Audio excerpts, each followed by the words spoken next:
those who are not here. And remember to share my screen. And I've pulled the examples from the 1 and 2 proportion z-test Word format document that's in D2L.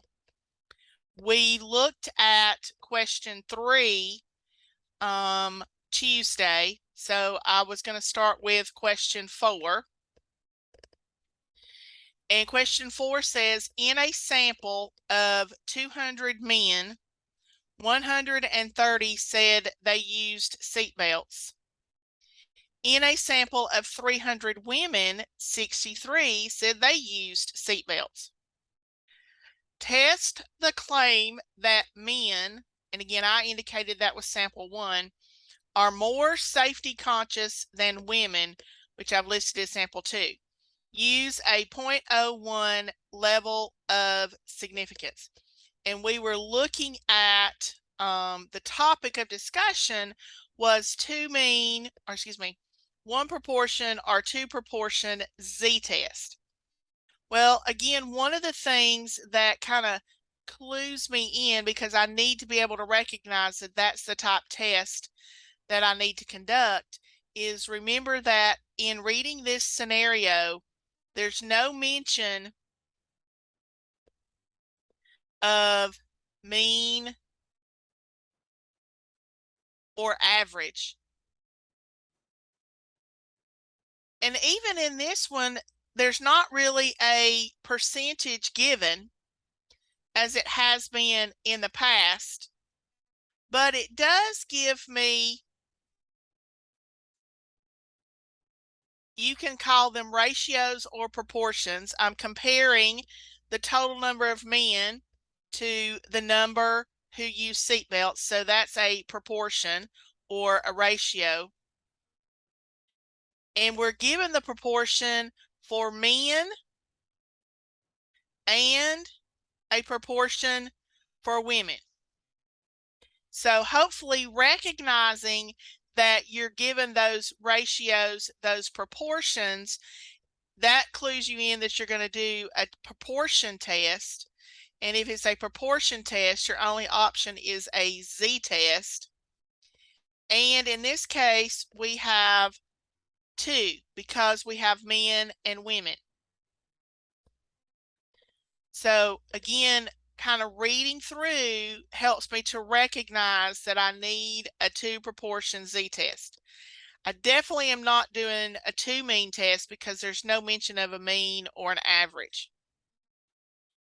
Again, in this scenario, I kind of identified sample 1 and sample 2. If they weren't identified for you, notice how this claim is stated. It says men are more safety conscious than women. And so if they had not been clearly identified, typically the one that is mentioned first or stated first would be sample 1, as I've indicated, and then the second one mentioned would be sample 2. Okay, so you just have to make sure you're consistent with which one is 1 and which one is 2. The other thing that I'll point out that's different about this problem from the one we looked at the end of class on Tuesday is that we have different sized samples. We have 200 men and 300 women. And that is perfectly acceptable because the proportion, which is converted to a decimal or to a percentage, takes into consideration the size of the group. So it's okay that the groups are not the same size. That is not a requirement for conducting a 2 proportion z-test. So my first step, as is the case in any hypothesis test, is to state the hypotheses. And again, as always, you're going to have the null hypothesis and the alternative. And we do have to think about, is it less than, greater than, so forth. So we need to go back up here and look at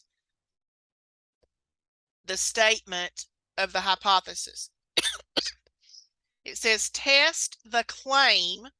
So again, that's one of the keywords I look for when I'm trying to identify my hypothesis, that men are more safety conscious than women. So it's not, you maybe have to read a little bit between the lines here to decide what your hypothesis is, because the information you're given is about wearing seatbelts. So I'm assuming that they are defining safety conscious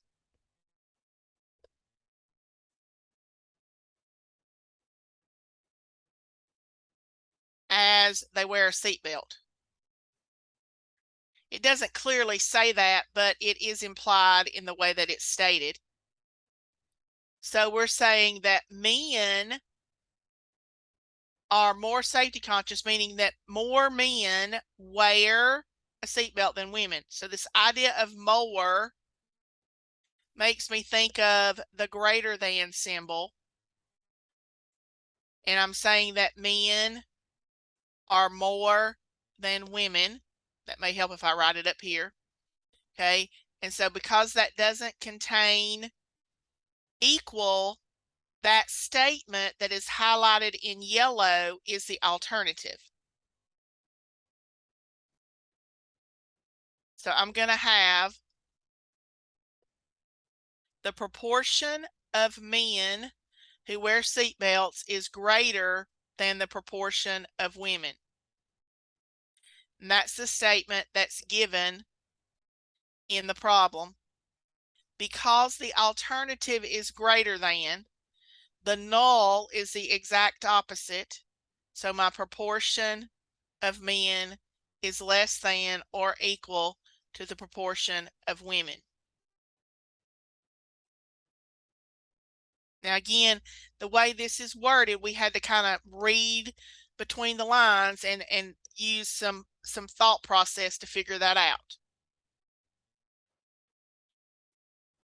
The second step in any hypothesis test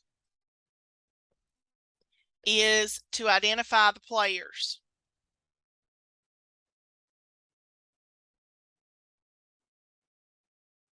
And so for this problem, we're looking at men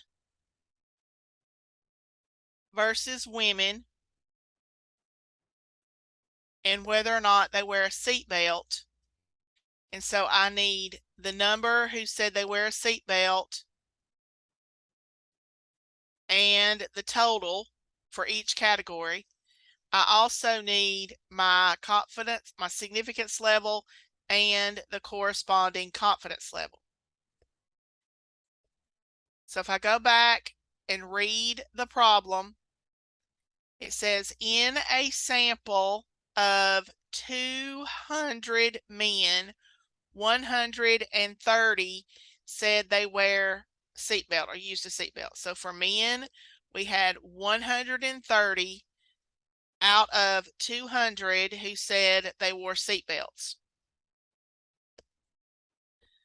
For women, in a sample of 300 women, 63 said they wear seatbelts. And it says use a 0.01 level of significance. So my level of significance is 0.01. And that means by default, my confidence level is 99% because those two values together have to total 100%.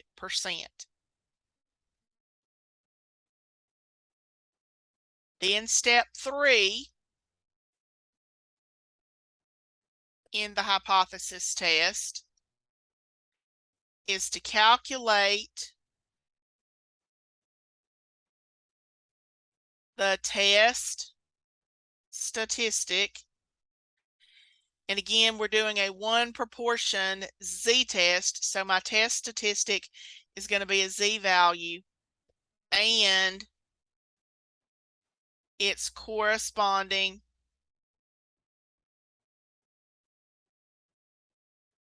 p-value, and that will be done inside Minitab. Okay, we are not doing the calculations by hand. Minitab will do it for us. On the 2 proportion z-test PowerPoint in D2L, you will find on slide 4 the instructions for doing this particular type problem in Minitab. So I'm going out to Minitab. We go Stat, Basic Statistics, 2 proportions. I have summarized data. Sample 1, which is the men, is 130 said they wore seatbelts out of 200. For women, which is sample 2, I better check my numbers, 63 said they wore seatbelts out of 300. I'm using a significance level of 0.01, so my confidence level is 99. The hypothesized difference always is 0. My alternative hypothesis was that it was more, that men are more safety conscious than women. And we estimate the proportions separately. I say okay, and I click OK again.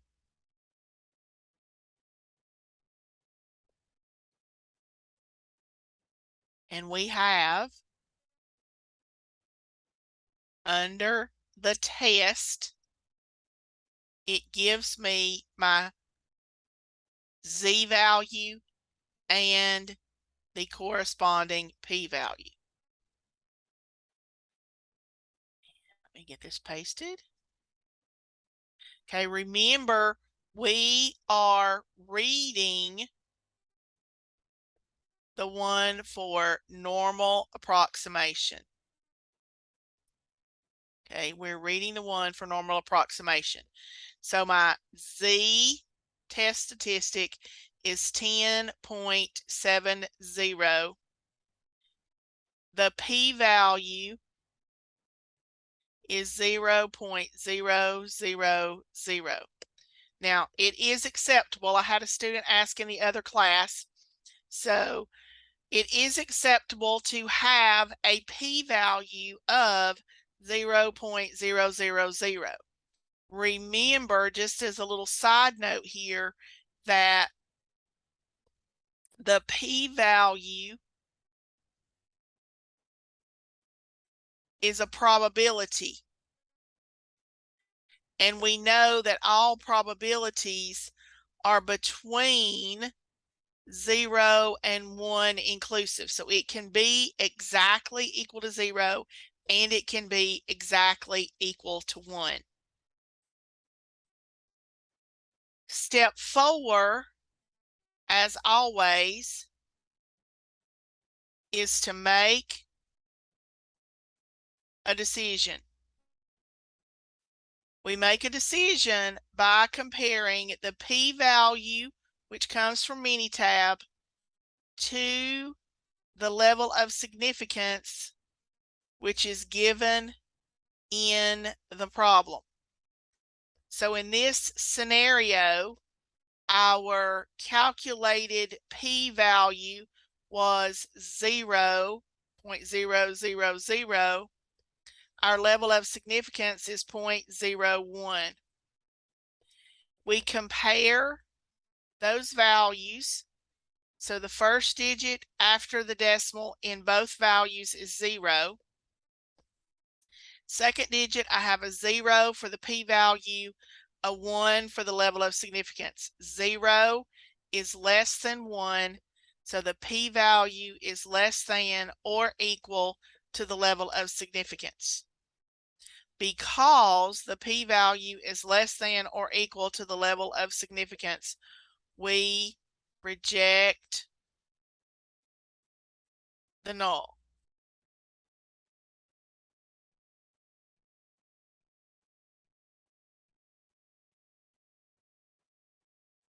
Okay, so if we go back to our hypotheses, again, to think through what that means, we have rejected the null, which means the null is false and the alternative is true. So the proportion of men who wear seatbelts is greater than the proportion of women based on the evidence that we have or that was provided. So we have actually proven that men are more safety conscious than women, again, based on the evidence that we have. And so the last step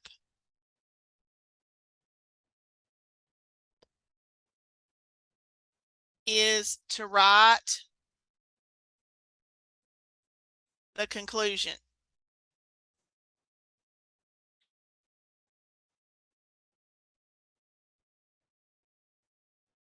And we say at the 0.01 level of significance, men are more safety conscious than women. If you say more men wear seatbelts than women, that's fine. There's a variety of ways to say it. Again, I'm using the wording from the scenario. Questions?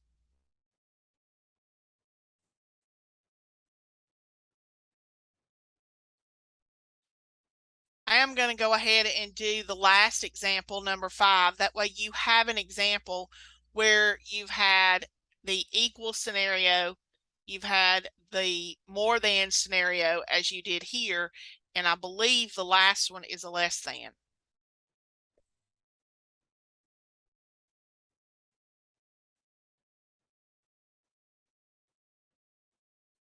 Okay, so the question says, bullying is a problem at any age, but especially for students aged 12 to 18. A survey was conducted to determine if private schools have less bullying incidents than public schools. 200 private school students were surveyed, and 13 stated he or she had been bullied. 300 public school students were surveyed, and 38 stated he or she had been bullied. At the 0.05 level of significance, do private schools have less bullying incidents than public schools? Now, again, you need to recognize that this is a two proportion test. Again, nowhere in this paragraph is there a mention of mean or average. Again, it does give me information or give me a proportion of students who are bullied at both private schools and public schools. So again, because I was given the proportion, that leads me to think I need to do the proportion z-test. And because I have private and public, which are 2, I'm going to do the 2 proportion z-test. Is this the one I did the other day? Do you No, we remember? haven't done this one yet. Okay, okay. So again, hopefully you're able to recognize that it's a two proportion z-test. Then we begin the hypothesis testing process. I'm sure y'all are tired of hearing me say these steps over and over again, but the first step is to state the hypotheses. So we have the null and we have the alternative. And our hypothesis is actually stated twice. Excuse me, in the problem. It's kind of stated in the middle, and then it's rephrased at the end as your question. And it says in the question form, do private schools have less bullying incidents than public schools?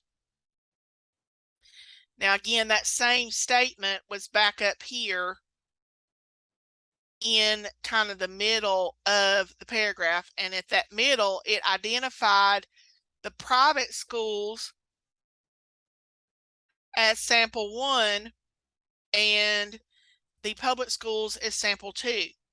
But again, had that not been done, notice that private schools were introduced first and then public schools were introduced second. Again, that's kind of a general rule of thumb, is whichever one is mentioned first becomes sample 1, whichever one is mentioned second becomes sample 2.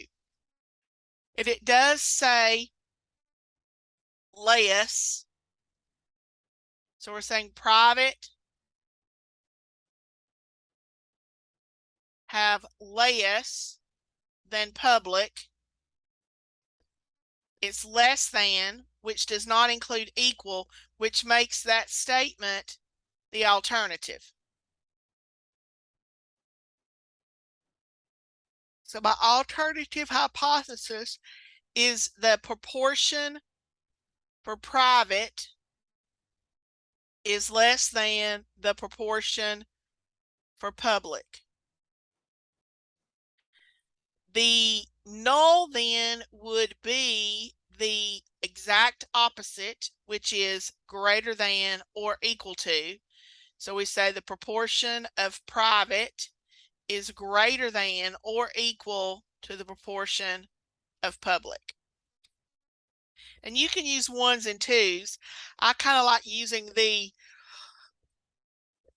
identifiers, just because it makes it easier for me when I go back to do the interpretation rather than using 1s and 2s, but either one is okay.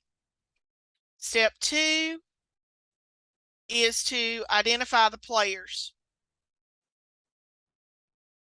I like to set it up in that table form because it makes it easier when I go to enter the information into Minitab. In this case, we're doing private schools compared to public schools. We have to know how many of the students were bullied in comparison to the total. We still need our level of significance and corresponding confidence level.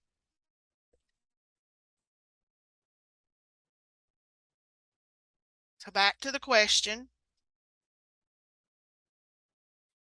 It says 200 private school students were surveyed and 13 stated he or she had been bullied.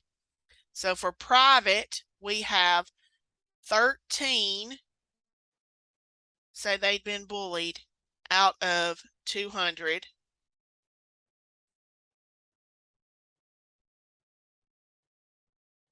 Continuing in that paragraph, 300 public school students were surveyed and 38 had been bullied. So we have 38 out of 300. And what did it tell me? At the 0.05. So our level of significance is 0.05. So the confidence level is 95%.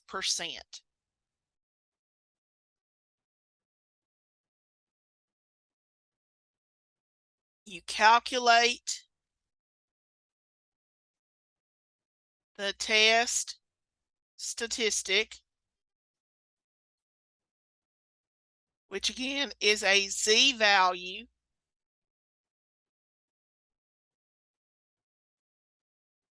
and its corresponding p-value. And again, Minitab is doing that work for you. So I'm going to Minitab, Stat, Basic Statistics, to Proportions. I have summarized data. 13, I believe it was, let me double check. 13 out of 200 students at private school said they had been bullied. For public schools, it was 38 out of 300. This time we're using a 95% confidence level. The hypothesized difference is always 0. In this case, we wanted it to be less, that private is less than public, and we estimate the proportions separately. So I'll click OK. OK. And again, my results appear in the top screen.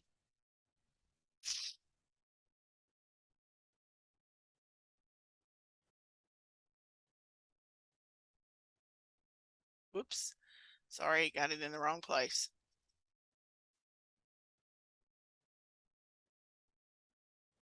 Almost. Okay, and then we read the normal approximation, and we find that our Z test statistic, the Z value is negative 2.38, and the corresponding p-value is 0.009.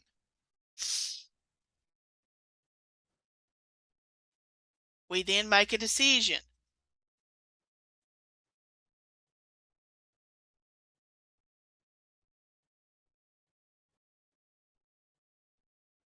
Again, you make your decision by comparing the p-value to the level of significance. So my p-value is 0.009. My level of significance is 0.05. Comparing those values, digit for digit, 0 to 0, 0 to 5. 0 is less than 5, so the p-value is less than or equal to the level of significance. When the p-value is less than or equal to the level of significance, we reject the null. So in this context, if I reject the null, that means the null is false and the alternative is true. So the alternative says that the proportion of bullying incidences at private schools is less than the proportion for public schools. Okay. So then the last step is to write the conclusion.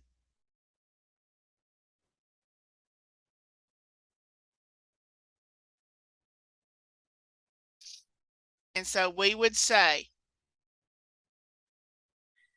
at the 0.05 level of significance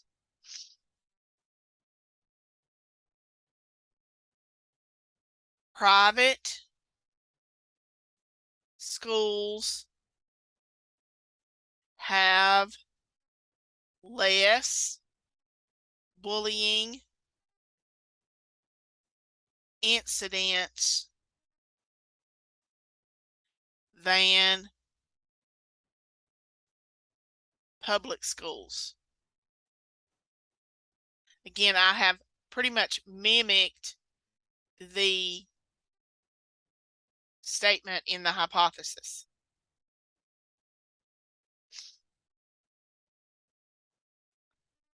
Okay, questions?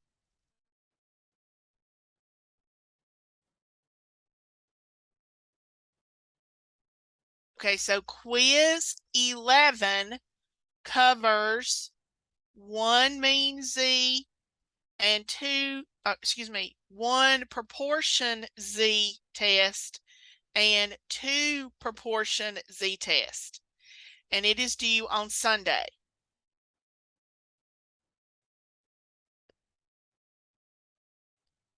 Okay, so we got a little time left, so I want to go ahead and begin looking at this last topic. Okay, in Module 4, we have 1 topic left. But within that 1 topic, there are 3 subtopics. And I'm going to introduce those to you in just a minute. So it's going to take us a couple of days to go through, those 3 subtopics. I'm hopeful that we can finish the content next week so that we have some time after the Thanksgiving break to begin to review, to prepare you for the final exam. Okay?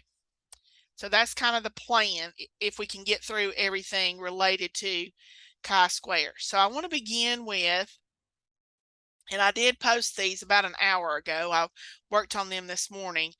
The introduction to the chi-square distribution, which is kind of an overview of the entire section. And then I have gotten through the chi-square goodness of fit. I still have 2 others to pull together, and then we'll pull together the examples for you as well. So I want to go ahead and introduce you to the chi-square. And let's see. There's another way to do it.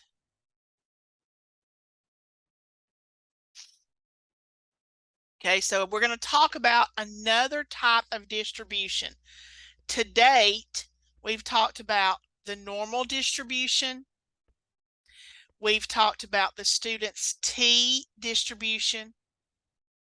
We've talked about the F distribution, which is the analysis of variance. And then today we're going to introduce the chi-square distribution. The chi-square distribution can actually be used for 4 different things, or at least 4 different things in the world of statistics. The first one is we can actually use the chi-square distribution to test a claim about the population variance or the population standard deviation, which deals with quantitative data. Now, just to think about what that means so you can maybe have something to kind of hang your hat on. Earlier in the semester, we talked about 1 mean Z test, 1 mean T test, and then we also did the 2 mean t-test and the paired t-test. Similar to what we've been talking about today, where we were looking at the proportion, when you think about these tests, we were looking to see whether the mean was equal to a particular number paired with that it's not equal, or we could have had the mean is less than or equal to a number paired with the greater than. Or you could have had the mean is greater than or equal to a number paired with the less than. Again, similar to the idea that we had this morning with the one proportion z-test. So we were looking at the mean and trying to decide, is it equal, less than, greater than to a particular value. Similarly, with the one proportion z-test, we were looking at proportions.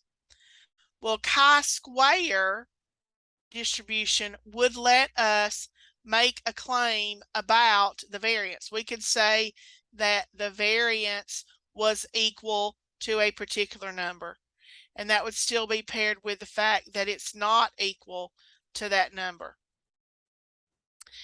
I could also, instead of looking at the variance, and I could have all three combinations, I could use standard deviation. I could say the standard deviation is less than or equal to a particular number paired with greater than. So chi-square distribution lets me test the claim about the population variance or the population standard deviation, and whether it's equal to a number, not equal, less than, greater than, less than or equal to, greater than or equal to. So you could do all three combinations with either the variance or the standard deviation. So that's one use. I will tell you, we are not going to talk about that particular use. The plan in this course is to look at the uses of the chi-square distribution as it relates to qualitative data. To this point, we have really focused on quantitative data. Quantitative data has been numbers. And quite honestly, there is a lot more that we can do with numbers, because we can add, subtract, multiply, and divide with those numbers. But again, I would be remiss if you exited this course without realizing you can analyze qualitative data. Remember, qualitative data are words, categories, or phrases. Now, yes, the way that we analyze them is limited, but we can still analyze them. And you see that kind of analysis, the words, the phrases, used a lot, especially in, say, the humanities, things like English, histories, sometimes in psychology, if you're doing some kind of behavioral study and you're monitoring someone's behavior, even sociology. Okay, so we're going to focus on the uses of chi-square as it relates to qualitative data, and there are three of them. The first one is called goodness of fit. And that may sound familiar because we do discuss goodness of fit in Stat 1401. But the goodness of fit test allows us to test a claim that an observed frequency fits or conforms to some claimed distribution. Okay. Again, we're trying to compare with goodness of fit what happens in reality, our observation, and determine, does it fit a specific distribution? Maybe a distribution that's based on historical records, or maybe based on some belief that we think it's equally distributed or something like that. So again, it gives us an idea about whether the data fit. Now again, this particular test allows the analysis of qualitative data. Some examples, kind of questions or scenarios where you might use goodness of fit. Think about if you want to determine customer demands. A manufacturer of running shoes wants to know whether consumers show a preference for a specific style of shoe, because obviously if one style is preferred or liked better than another, and there's a high demand for it, as the manufacturer, you need to be producing more of those so that your supply meets demand. An emergency service center may want an emergency service center wants to determine if it receives more calls at a certain time of the day than others.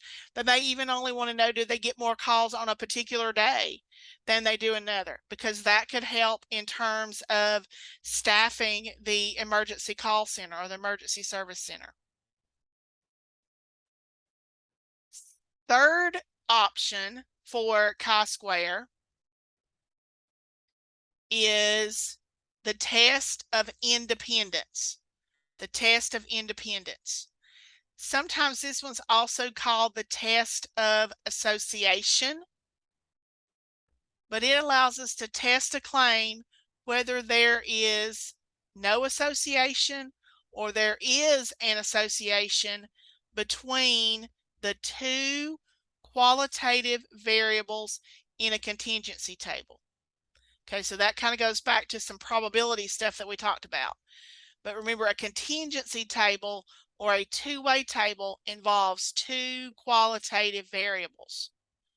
So the test of association or the test of independence allows us to confirm whether there is or is not an association between those two variables.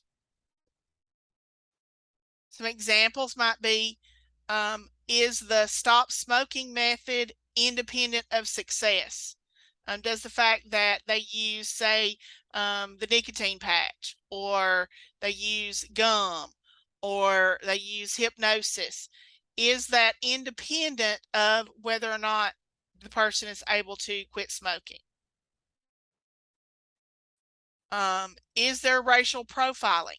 Is being stopped by the police independent of race or ethnicity? In other words, is one race or ethnicity more likely to be stopped than another? Is there some kind of connection there?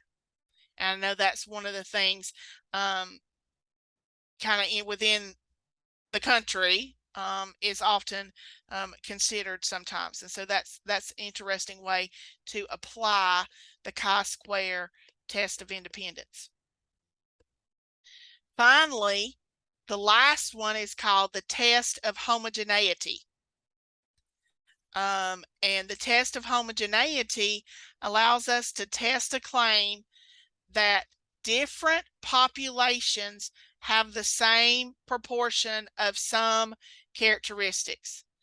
That if I'm looking at, say, people who live in the United States and compare those to people who live in Europe, do they have the same proportion of blue eyes or the same proportion of brown eyes? You could even look at, do you have the same proportion of men to women? So you're looking to see that different populations have the same proportion of some characteristic. The idea of being homogeneous means that they're similar. They have those same characteristics. So it's called the test of homogeneity. Again, this one does apply to qualitative data. It might be, is the proportion of agree, disagree survey responses the same for men and women? Is it the same based on age group? Are the checkout scanner error rates are the checkout scanner error rates the same for regular priced items versus advertised sale price items? You know, is there a difference when you go through the scanner? Do you get more errors with regular priced items or with the advertised special items? So again, you're making a comparison to see if they have a similar proportion of error rates. Okay, so those are the 4 uses really of the chi-square distribution. We are going to focus on 3 of those. The last 3, goodness of fit, test of independence, and test of homogeneity. Again, because those 3 are 3 different analyses that you can use with qualitative data. So I want you to realize that we can analyze qualitative data, which is usually words or phrases. The chi-square distribution itself, if you think about it in relationship to, you know, the normal distribution, the student's T, or the F, the chi-square distribution is not symmetric, much like the F distribution was not symmetric. The chi-square distribution is actually skewed to the right. When you're looking at that skewness, let me see if I can draw just a single one up here.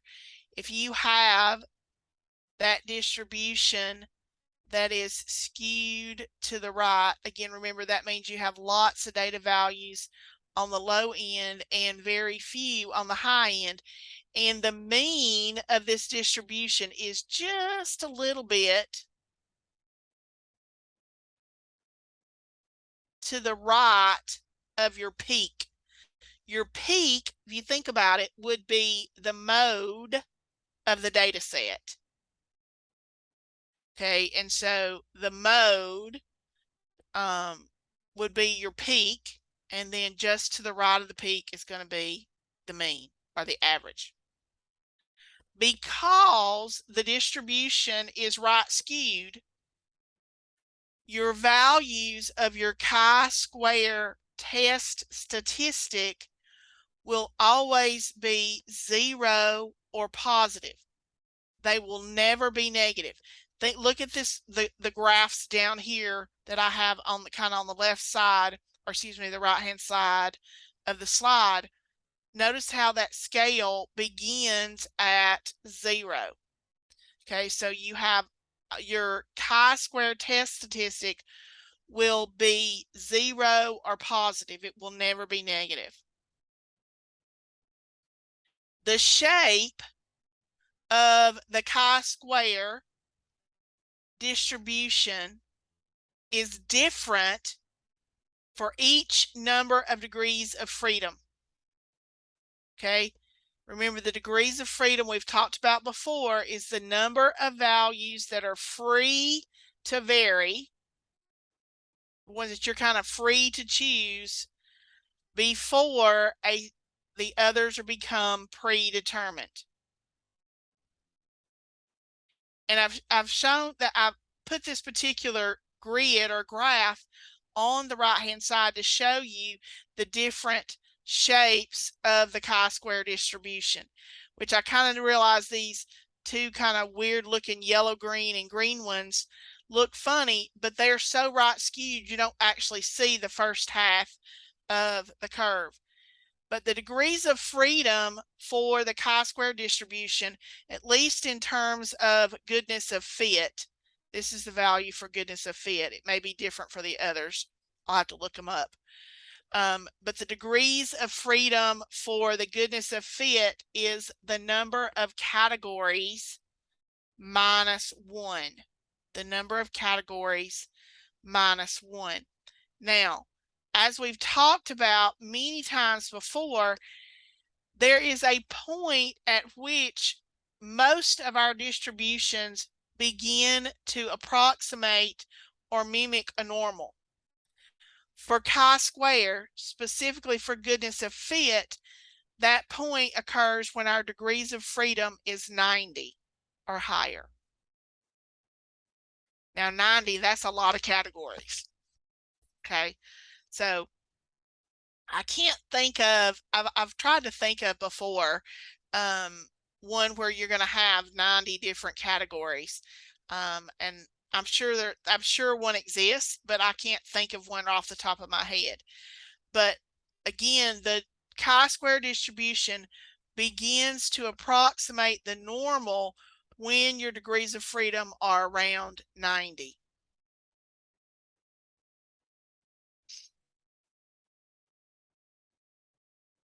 Okay, so that tells us a little bit about the chi-square distribution.